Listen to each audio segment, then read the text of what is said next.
आजच्या जनसन्मान रॅलीला उपस्थित असणारे प्रफुल्लभाई भुजबळ साहेब, सुनील तटकरेजी, धनंजय मुंडेजी, बाबा सिद्दीकीजी, सर्व राष्ट्रवादी काँग्रेस पक्षाचे सन्माननीय पदाधिकारी, सर्व खासदार, सर्व आमदार, सर्व उपस्थित असणारे माझे विधिमंडळातील सहकारी, राष्ट्रवादीचे सर्व पदाधिकारी, आजच्या या जनसन्मान रॅलीला उपस्थित असणारे माझे बंधू भगिनी, पत्रकार मित्र आणि तरुण मित्रांनो, मला वाटलं नव्हतं की आज पाऊस येईल, परंतु पावसाने थोडासा आपला हिरमोड केला, परंतु वरुण राजांनी देखील आपल्यावर वर्षाव केलेला आहे, आपल्याला पाठिंबा दिलेला आहे असं समजायला काही हरकत नाही।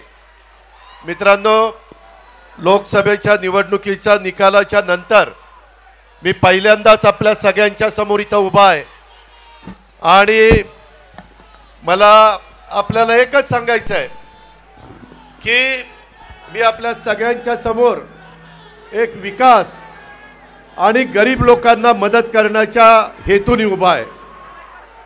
संपूर्ण राज्यामध्ये विधानसभेच्या निवडणुकीच्या निमित्तानं कानाकोपऱ्यामध्ये जाऊन आम्ही हाच विचार, विकासाच्या करता तो निर्णय हा घेतलेला होता आणि ते चित्र तुम्हाला सगळ्यांना पाहायला मिळालं।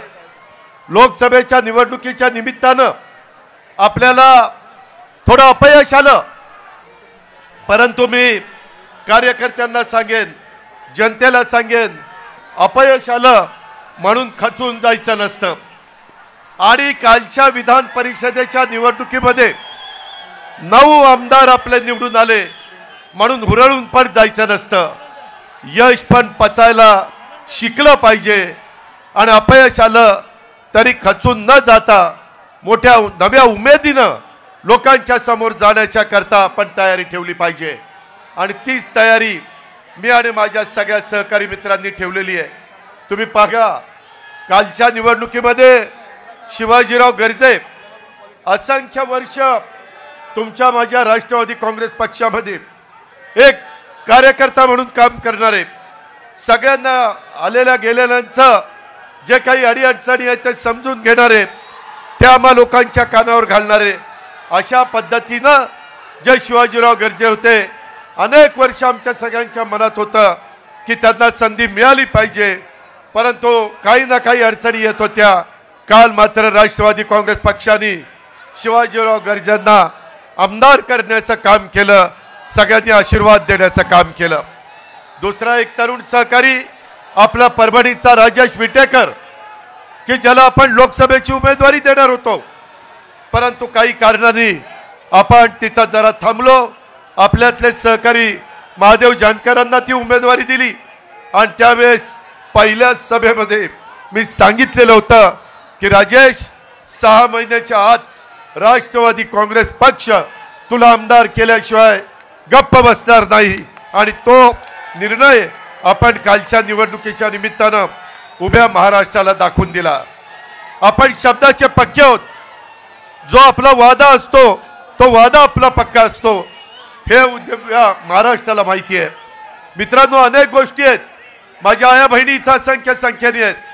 मला ज्यावेळेस अर्थ मंत्रालय मिळालं त्यावेळेस मी विचार केलेला होता की यावेळेस काही झालं तरी आपण त्यामध्ये विकास आणि गरिबी ह्या करता मदत करायची आहे।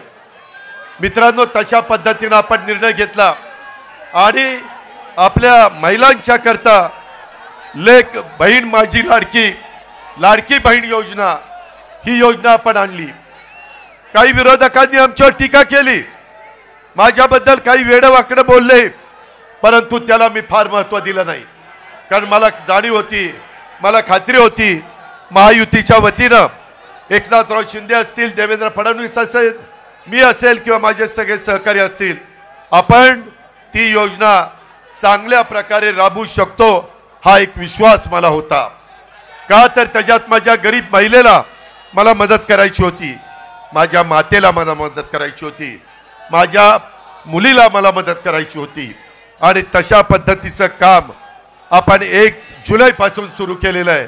मला आजच्या सभेच्या निमित्तानं उभ्या महाराष्ट्रातल्या माता भगिनी आणि मुलींना सांगायचंय, तुम्ही काळजी करू नका. जुलै ऑगस्ट मध्ये जरी फॉर्म भरायला तुम्ही अर्ज करा, तो तुमचा अधिकार आहे.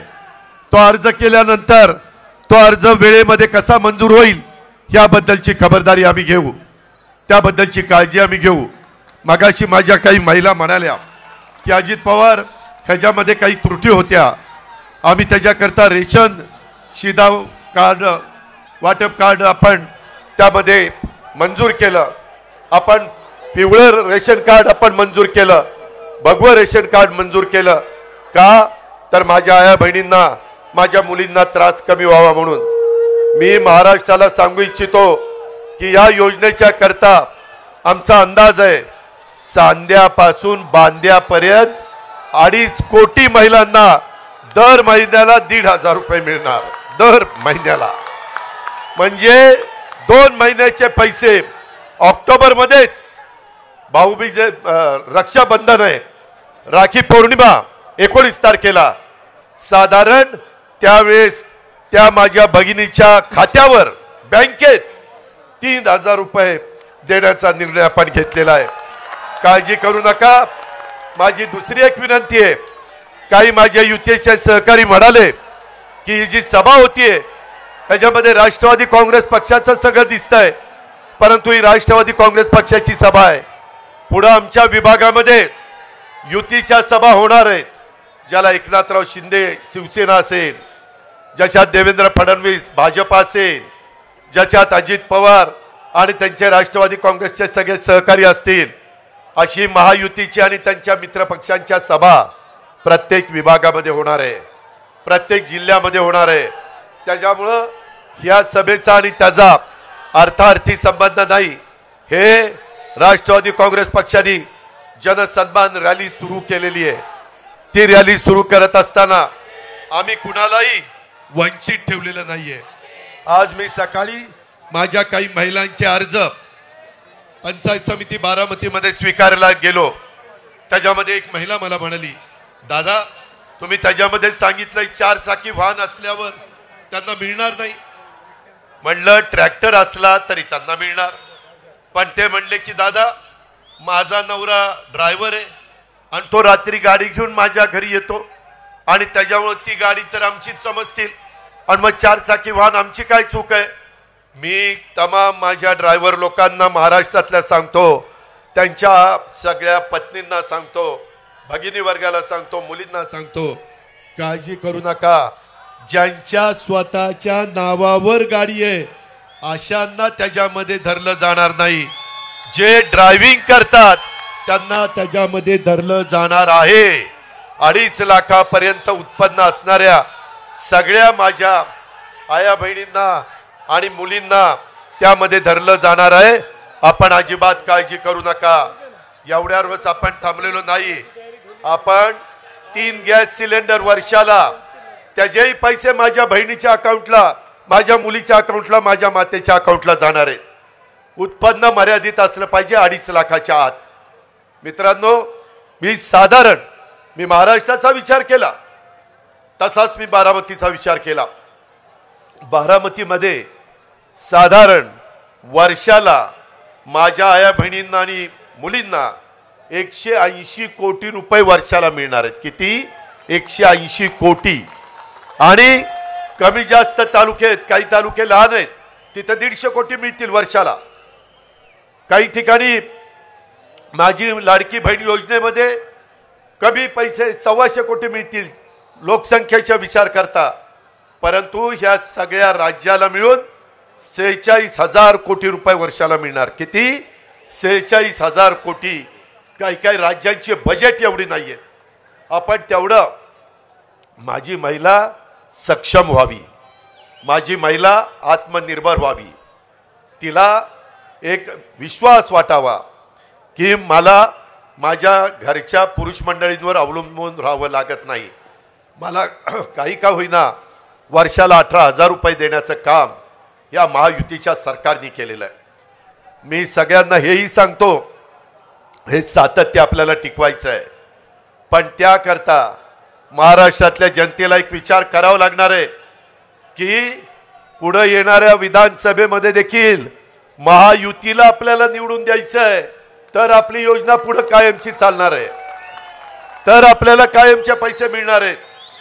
हौसे नवसे गवसे येतील, काही सांगण्याचा प्रयत्न करतील.